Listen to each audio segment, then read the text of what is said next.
All right, folks, good evening and welcome one and all to another show in the series, Journalist Hangout. It's the last edition for today and the week. I'm Citizen Jones. Now, today on the program, let's tell you, Finance Minister warns that Nigeria faces imminent recession, the second in 4 years, just as Speaker Gbajabiamila warns revenue collecting agencies against under-remittance. Bandits kill 14 Rustle Castle in Ukuru community of Niger State as a Multinational Joint Task Force JTF says insurgents now use child soldiers for renewed attacks in Lake Chad region. And later on, police arrest man posing as soldier who brutalized policewoman in Lagos. I'm hanging out with Babajide Kolade Otitoju, BKO. I greet you, BKO. I greet you, Citizen. And we have gentleman Sam Ibemere joining us on Skype. Sam, are you there? Good evening to you. Yes, I'm here. Good Sam, evening. gentleman. Good to be here. Okay, so yeah, so Good you see, evening, BKO. all right, the team is ready. I hope you are.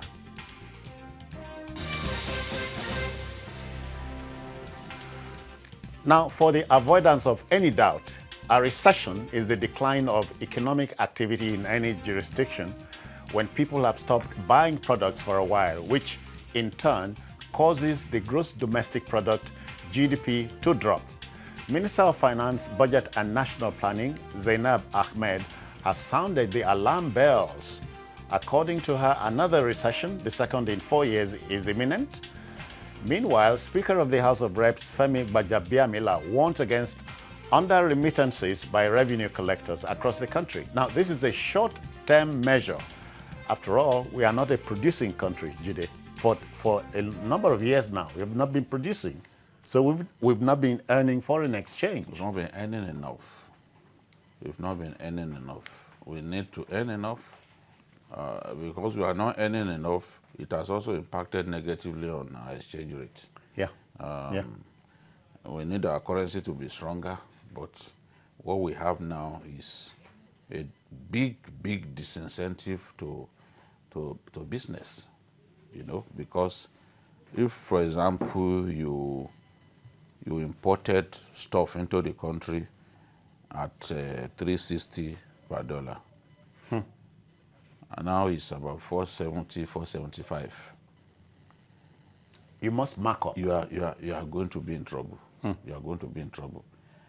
And if you took loans as well, you are in trouble. So bankruptcies may happen if companies don't find a way to stay, to get their heads above water. In truth, this is the World Bank definition of recession, when you have 2 quarters of negative growth. That's what we've had. That's what we've had. You may not feel the deterioration. You may not see clear signs of problems, but it's just to let you know that there's a trend. All you then need to do is address that problem.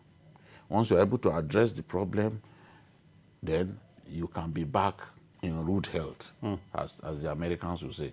You can get back to rude health once you're able to address the problem. And what do we need to do at this time? Yes, it's been suggested that we should increase taxation. You can see that we are doing something along that line, but taxation alone will not solve the problem. In fact, it could worsen it. Because our economy is largely an informal one. More than 80% of those people you see in those markets, the big markets, they are not captured in the tax net. So what we need to do is get more and more people into the tax net. Materials, no more import duty on raw materials. Ghana is taking away manufacturing from our country. Ghana producing cars, where will they sell it? It is still our market that they are targeting. Some of these things that our neighbors are beginning to do, creating incentives for manufacturing companies to relocate to their new business. It's a crime shame that Nigerians are all rushing to Ghana they say that's the new haven. But that haven was created by Ghanaians. Yes, and we've got to create our own haven by coming up with the right policies. And we say the largest market is here. Is here. When the Ghanaians turned their country to a manufacturing hub, and all those companies running away from Nigeria, they are going there. They are producing cars in Ghana. I ask you, the population of Ghana is not up to that of Lagos State. Where will they sell it? They don't have the market. It is still our country that they will push those products to. So this is why on our own, we've got to be more serious about our economy. And we have brilliant people. Oh, yeah. Yeah. Oh, yeah. Professor Salami, Tope Faswa, Otomi, you know, Rewani. You cannot, these guys can hold their own anywhere. Even Ezekwesili. So why can't we come up with the bright ideas that can make things happen for us? I mean, Sam, you know, you've heard cynics would tell you, if you line up all the economists on the planet end to end, they'll not all agree. But regarding our economy, let me take you back to the Babangida years, specifically in 1986 when the SAP thing came. We stopped producing a long time ago. And somebody is saying, generate electricity, we'll go back to our producing ways, you know. That's the only way to prop up the economy. Does it sound like magic, Sam? It doesn't, Citizen Jones, but we need to place things in proper perspective. I'd like to begin this way. The fears that have been expressed about the country, you know, getting into recession is not completely, you know, new. In fact, in early June, the World Bank, you know, had projected that there was going to be very severe contraction, you know, because of the global COVID-19, you know, challenge, you know, that the world was facing. In fact, the projection was that the global economy would shrink by 5.2%, and that for the advanced countries was going to shrink by 7%. Now, for Nigeria, the International Monetary Fund actually also projected that our economy was going to shrink by 5%, projected would actually, you know, happen. No, but speaking about our productive capacity, we all know that the real challenge that confronts us as a country is that we lack basic infrastructure. Some we're having transmission problems, so technical. We'll attempt to come back to you. Please stand by. Jidebo, let me go this way. In this country, over 400 textile factories shut down because of no electricity. And if you say conservatively, each of them employ rampant smuggling. Good. Rampant smuggling. Smuggling. I once interviewed Dangote. I walked up to him at an event at Protea Hotel in Niger, and I said, "Why did you shut down Dangote Textiles?" He looked like me, felt like slapping me. He then said, "I didn't know you hated me this much." Oh boy. I said, "Oh, why did you shut down? Your textile farm was the fourth largest in the country. Why did you shut it down?" He said, "When the friends of government, friends of the people in government are the biggest smugglers of textiles."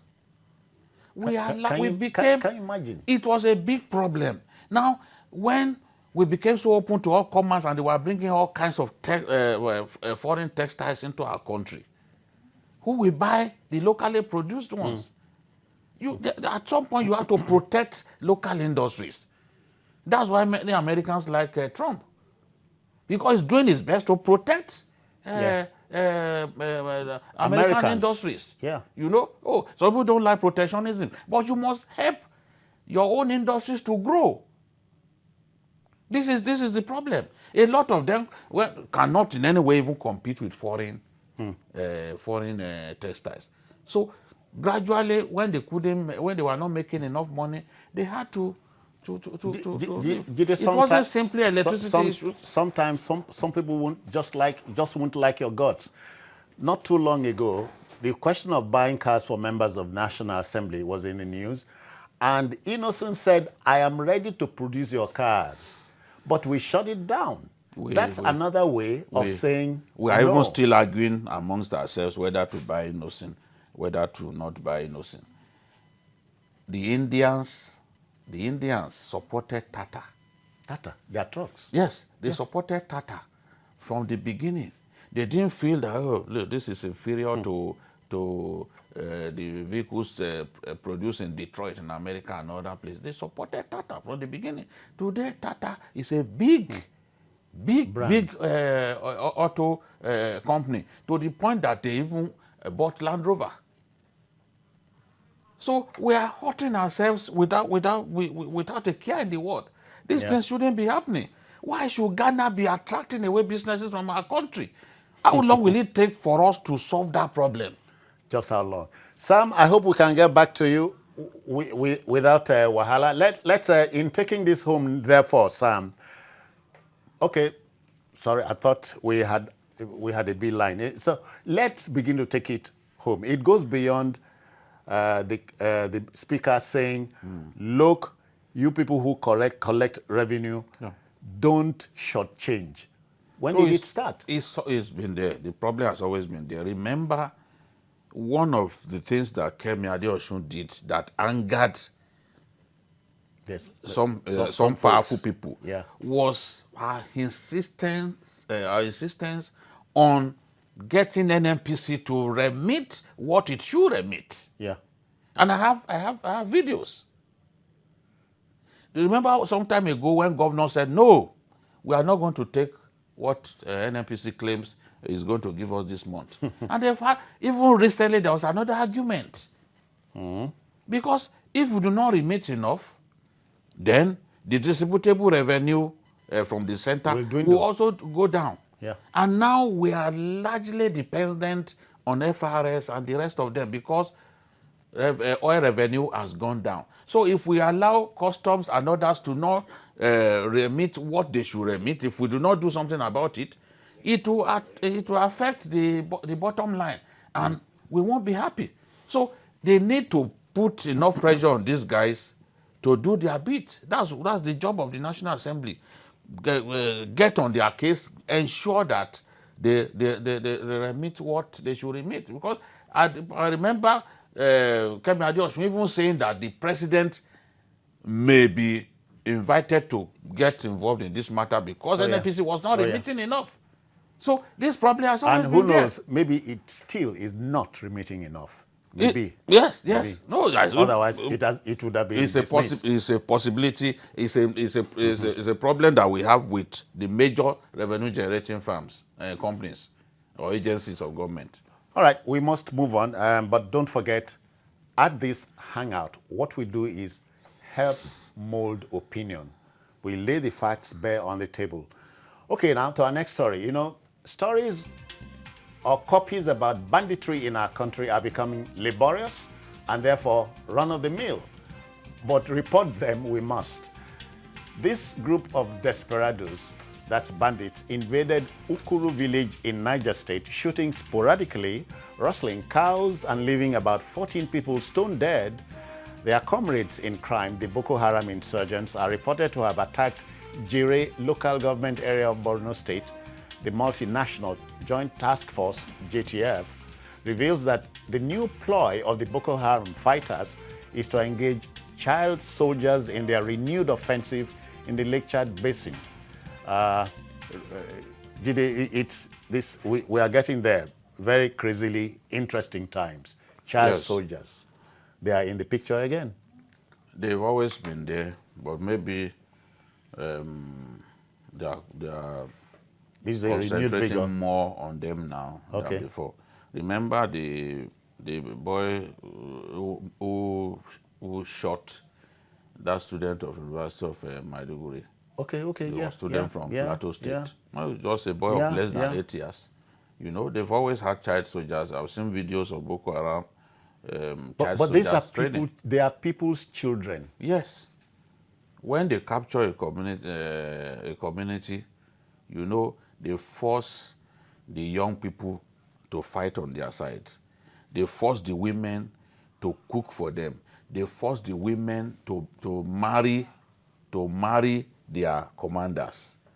And then some of those young people, beyond simply teaching them their own brand of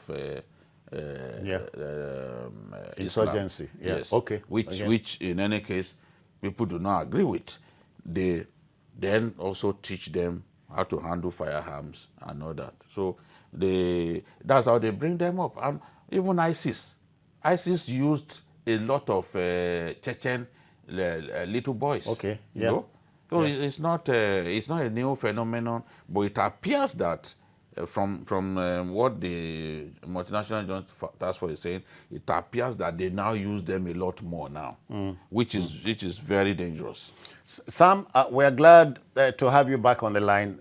We're sorry we lost the link to you earlier on. That's okay. Okay, now Boko Haram is always in the news, and for the newsman, any news about Boko Haram insurgency or banditry is a good copy, tragically, you know. So, but we must report them.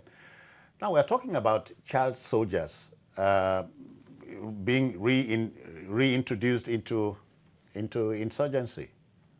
That's disturbing. Yeah, really very disturbing. And like Jide said, it's really a very sad incident. It's not new. You know, we have had cases in the past, and we have had several footages of kids at the battlefront, getting involved in crimes that are as deadly as being commissioned to shoot innocent people. It's really very sad. And like has been rightly noted, most of these young persons are conscripted and forced to go into war. It's almost a near helpless situation.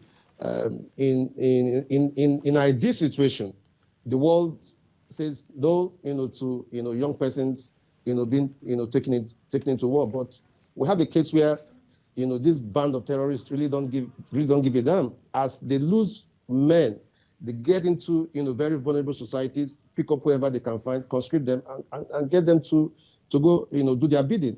It's not even helped by the fact that sometimes what is advanced as reason for recruiting these young persons have to do with religious beliefs. So it makes it a lot more complex. Getting people of that young age to get into war, because they're so easily convinced that this is about about your faith, is about making an eternal life if you die in the process of the war. It's really very sad. It's condemnable, and what our government will need to do is to ensure that at the level of these vulnerable communities, that a lot more is done in terms of empowerment, so that these young people are not easily attracted into taking up arms against the larger society. It's really very sad. Yeah. Okay, we are joined now by retired Brigadier General Sani Usman. I hear we have lost contact to him, with him. We will try and reconnect, re-establish contact with retired Brigadier General Usman Sani. But Jide, let's take it forward. The man on the street would ask, so where do we go from here? So we have to increase our even troop presence in the volatile areas. Niger State, for example, we've been talking about Niger State for some time. We've been talking about Niger State for some time because of the activities of bandits in that area, in the Shiroro area, especially in Rafi local government. All of those places, the Tegina, all of those areas, bandits are running riot.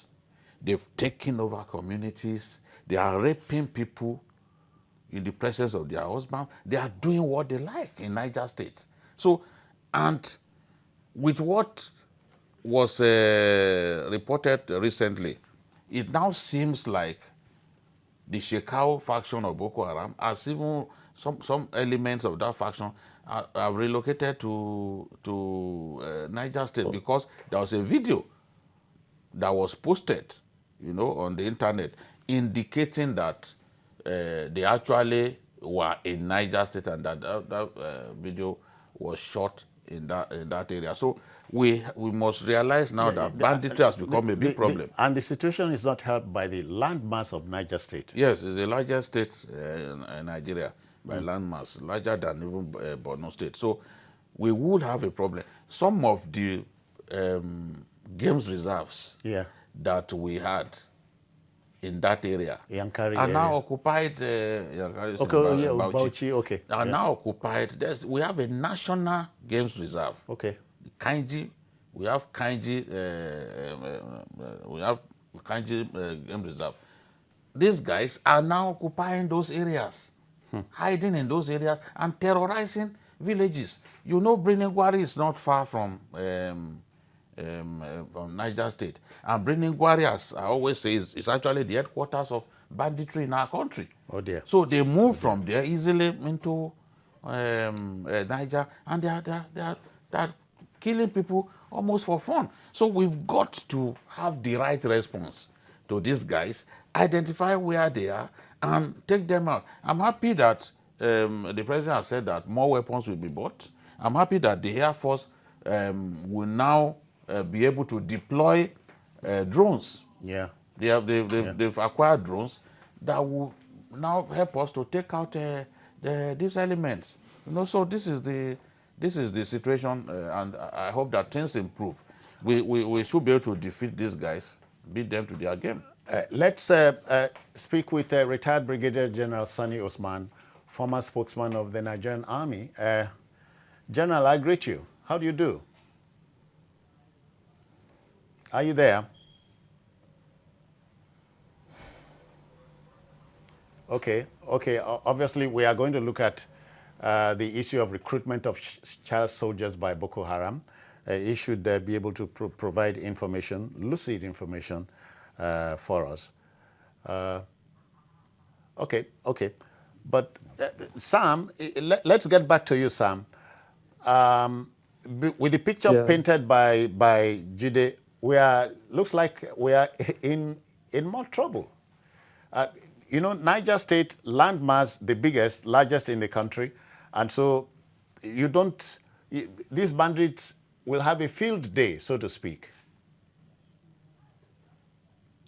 Yeah, citizen, the issue of landmass is one that we cannot, completely ignore.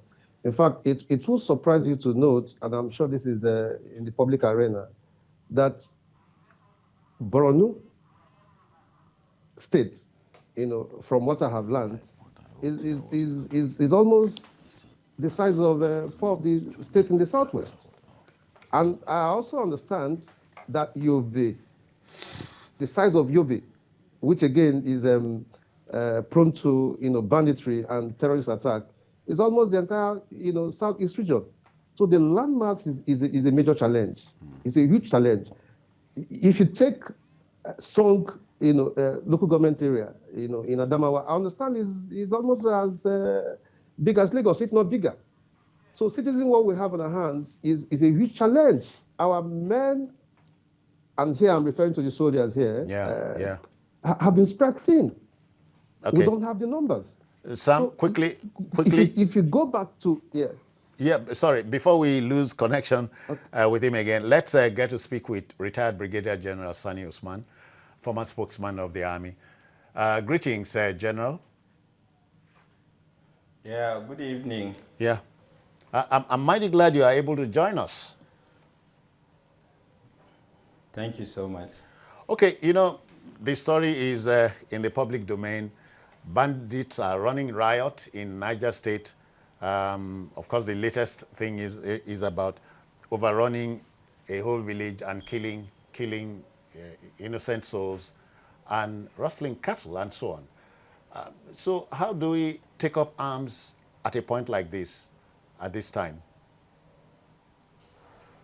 When you say we, what do you mean by we? The military. Are you talking about those sanctioned by the authorities to pick up arms, or you are talking about the generality of the public? We, the military ahead, and the Nigerians at the background, giving them a lot of moral support. Yeah, really, the issue of banditry and cattle rustling has been a problem, particularly in the northwest geopolitical zone. But a keen watcher will understand that the security agencies, particularly the military, have been taking some steps. Take, for instance, the ongoing operation in Katsina and Zamfara State, and I'm so sure it might be some of these escaping bandits that are crossing to some part of Niger and Kaduna State. But I can rest assure you, they are not resting on their oars. They will definitely get them because they had blocking forces and they are enhancing it. More so with the enhanced performance of the Nigerian Air Force, I'm so sure these bandits that have been marauding in parts of Niger and Kaduna State will soon be decisively dealt with, especially when the military move beyond the core areas where we have the problem in Katsina and Zamfara State respectively. But beyond that, again, we still need the support and cooperation of the people. I recall even Katsina State Governor was talking about the menace of informants to these bandits. And remember, there is whenever you have complex situation, there is a war economy. People tend to benefit. Particularly, I know for sure there are some people that benefit from such conflicts, either by supply of information or logistics and what have you. I had a shocking experience somewhere in Katsina State where people knew the person who supplied logistics to this bandit, and everybody was afraid to mention it. Not till when somebody took the bull by the horn and informed the security, and of course they were able to do justice to the situation. So basically, like you said, the military have been doing the best they could, but they are not magicians. They need the support of each and every one of us for them to succeed. And it is not just the military, even the security agencies.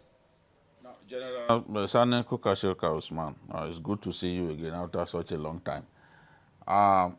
Let's go to the northeast, the fringes of Lake Chad specifically.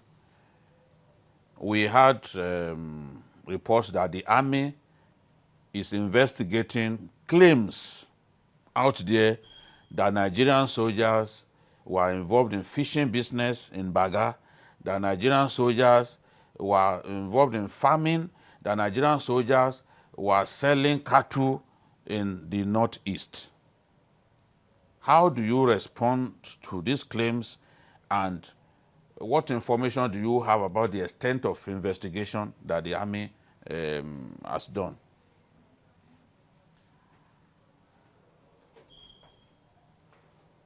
Otherwise, has this come to your knowledge?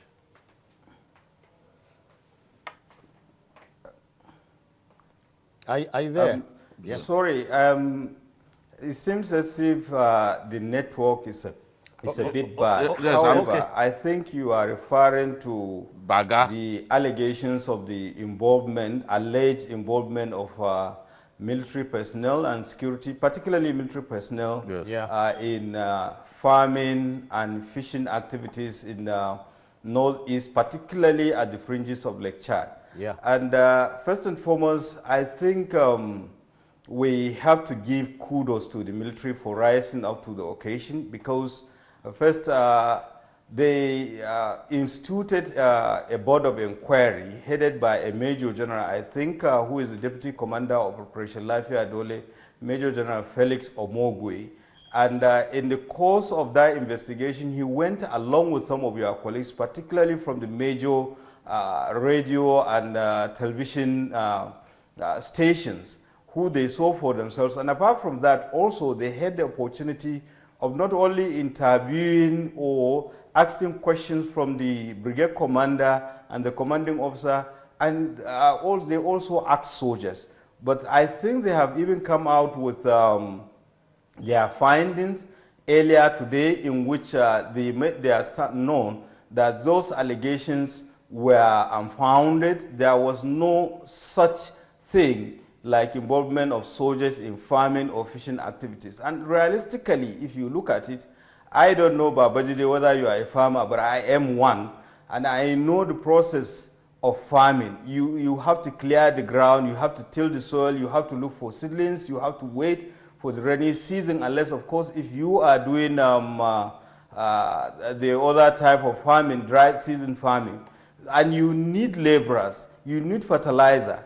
So somebody who is busy, performing these activities, that is living by the minute, at which point will he even get the farmland to talk of farming? And remember again, the fringes are laden with IEDs. And I know as of today, I think today being 14th August, they detonated nothing less than 17 IEDs in some of these areas. And if you look at, again, the act of fire of each soldier, at which point, when will they be relieved from their sentry duties and consistent attacks to get involved in this? And there are no population to even help them in those kind of things.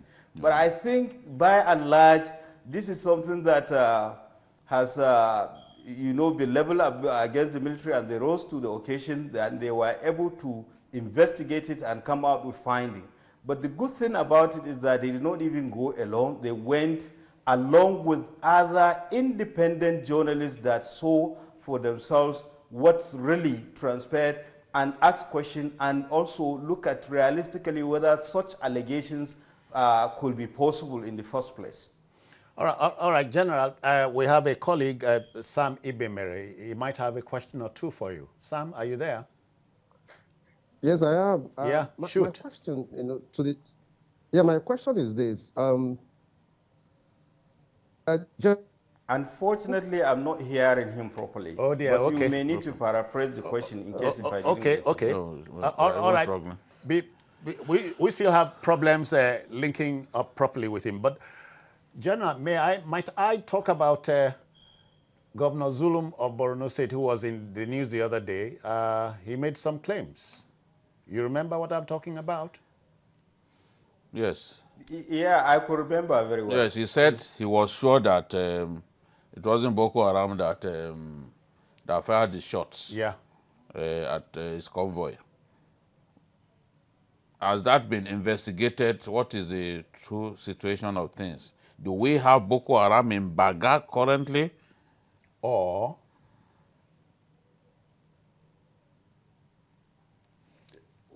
well, it is not yes and no answer when you are talking about the presence of Boko Haram in that town. I could remember in the video clip I saw, he said there were only 10 of them. And this issue has been crushed by various individuals, and including the military itself. But the good thing about it is that, the problem, you hardly know who is Boko Haram unless if you were able to, apprehend him or her bearing arms. So for anybody to just wake up and say that categorically this is the number, how did you come about the number? And why should we have such a number of military presence? And I just don't want to go into the propriety of the utterances of His Excellency, in the presence of the media, because there are issues that you don't talk like that on public domain, because there are proper channels that you can be able to, right from the theater commander up to the sector commander, sector 3, I'm sure, the 19th Brigade commander or Super Camp 18, and of course the 103 Battalion. I remember these people, they are there for the people and the government of Borno State, so that they can be able to be, interface with. So basically, the good thing about it is that the military did not even waste time before investigating this issue. The allegation of farming and fishing has been investigated, and even the social media photographs being circulated that, about, photographs of fish and is it paper that I saw.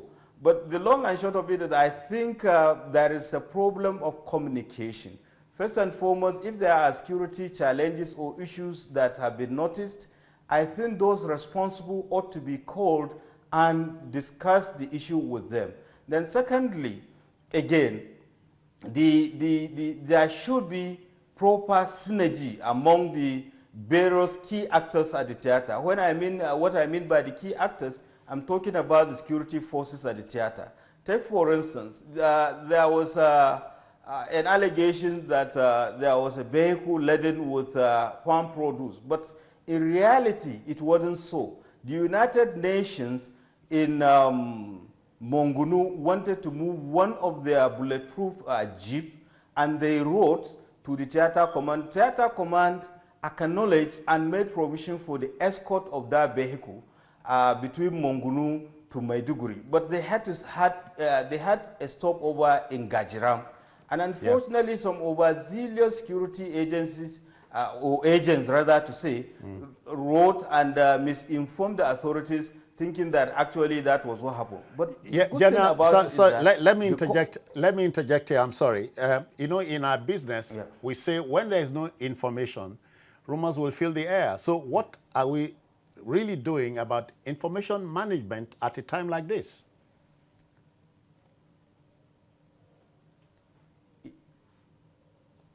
Unfortunately, the line is cutting. But if I get you right, you are asking what we are doing about information management. Yeah. And if that is being the case, I told you there was communication gap and a noticeable synergy.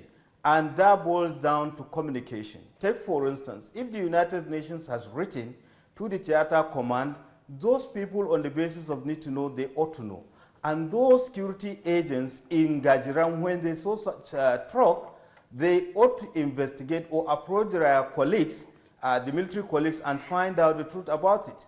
But eventually, the theater command sent in the police commissioner, the director of state service, and of course the police coordinator, who is a military brigadier general. They saw it. And there were evidences that actually that vehicle belongs to the United Nations, and of course there was correspondence to that effect. So basically there is need to, to improve on the synergy among the security agencies, especially at operational and tactical level. And of course there is need to also improve on the communication. There is no need, for each and everyone to be working at cross purpose with each other just to make name or to shine. The bottom line is that we are working toward the same port. And what is it? The Federal Republic of Nigeria. And there is more than enough glory for each and every one of us. Yes. And I want to seize this opportunity for to call on those in authority, particularly at the Operation Lafia Dole, to improve on the synergy, particularly at tactical and operational level, and the communication system among the various security agencies at the theater. All right, General, we thank you for your time and wish you very well, especially in retirement. Let's remain in touch, General Sani. Thank you very much, sir. Thank you so much. Pleasure of being here. Thank you. Okay, Sam, taking this matter home, or burying it, as we say, there must be a way forward. So we are listening. I'm sorry, the connection is also gone awry. Okay, still to come, police arrest man posing as soldier who brutalized policewoman in Lagos. You want to stay on for that.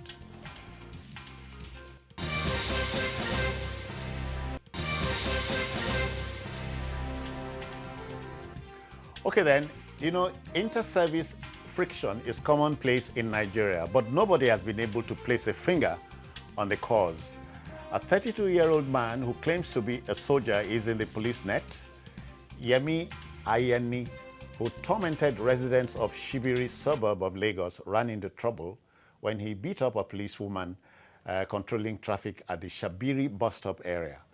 Inspector Martina Onyichi had stopped a commercial bus on which Yemi was riding, only for the offending party with a faded army-crested vest to flog and manhandle the official on official duty. Now, the story changed completely when it turned out the so-called dismissed soldier was fake after all. Let's share a story with you. Watch on.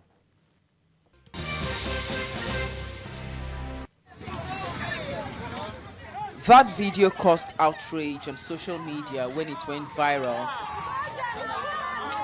with lots of people calling for the arrest of the man who in the video claimed to be an army officer.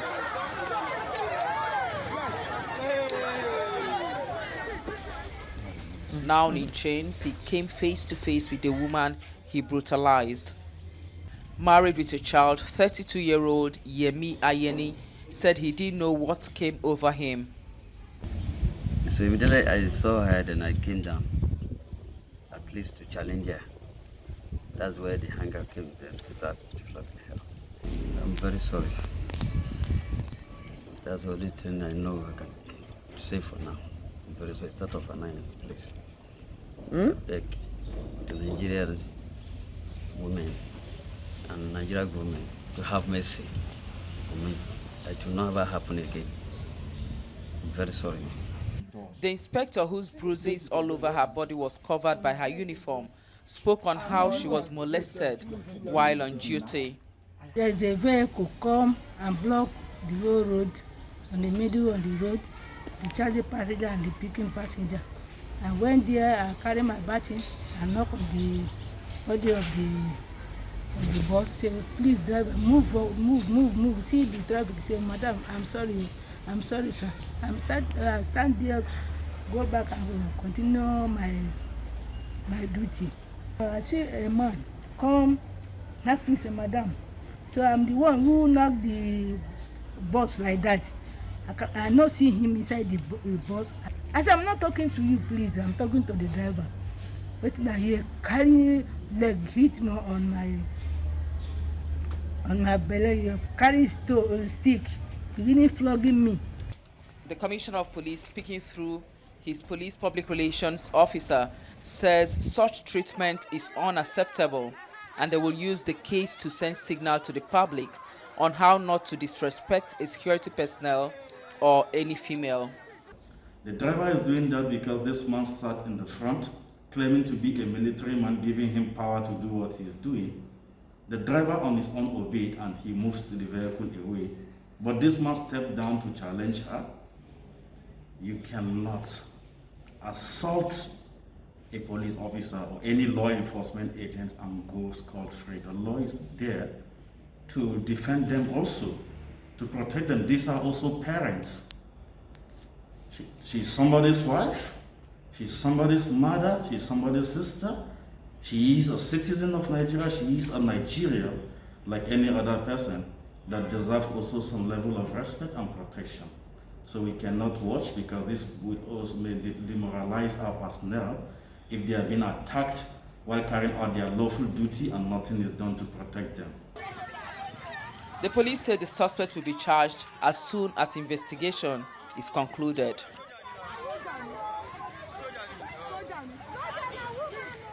Ivy Kano, TVC News, Lagos.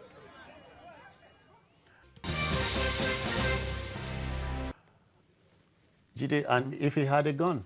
He would have killed her. He was very responsible, very, very responsible. In our culture, you don't even treat a woman like this, no matter the level of provocation. Yeah. You know? So you can imagine what if this one had a woman under his roof, how he would behave to her. It's possible the guy was venting his spleen. Or the question that came to my mind was, what did he drink? Because in your right senses... Or not drink. What did he not drink? That interpretation is for you. For me, what did he drink? Because Shakespeare said alcohol stimulates desire. Yeah. You know? What did he drink that stimulated this kind of irresponsible behavior? That is the thing. Look at that. And pictures and the don't stick, tell lies. look at the stick. It's a big one. Big one. Jide, what is even more... Why beat up a woman in this manner? What is even more crazy about the whole thing? The man said he was dismissed on parade ground. Oh. He was dismissed on parade ground. Fake soldier. And there are so many of them like that. Yeah, yeah. But over and above that... He was even wearing a camouflage. They should have relieved him of that camouflage and let us have him with his bare chest. Why is he wearing a camouflage? Yeah. And Can we talk briefly about inter-service friction? No, that is if this one was part of the service. This one was not part of the service. There's no friction. This one is fake. Fake as fake. All right. Fake as fake, but posturing as a soldier. I hear Sam has rejoined us. Sam, welcome back. Thank you very much. Pictures don't tell lies, but citizen. I just asked Jide if the man had a gun at that state. He would have killed. In fact, the guy that I saw acting as a beast would have killed even with a stick. Citizen, if you take a look at the footage, you find someone who could only have acted as an animal. No right-thinking person lost it completely. would do exactly what he did.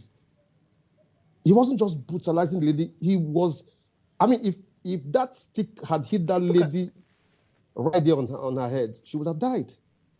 He was ready to kill. And it's difficult to explain. It's difficult to explain how he could conduct himself that way. It's incomprehensible. And we're told it's his way of life in the area, in the Shabiri area. That's people know him to be that hostile and so on. Well, they say one every day for the thief. You know, I mean, it was destined that he was going to, get caught on this particular day, and that's the beauty of social media. You know, sometimes we quarrel with, what social media has become.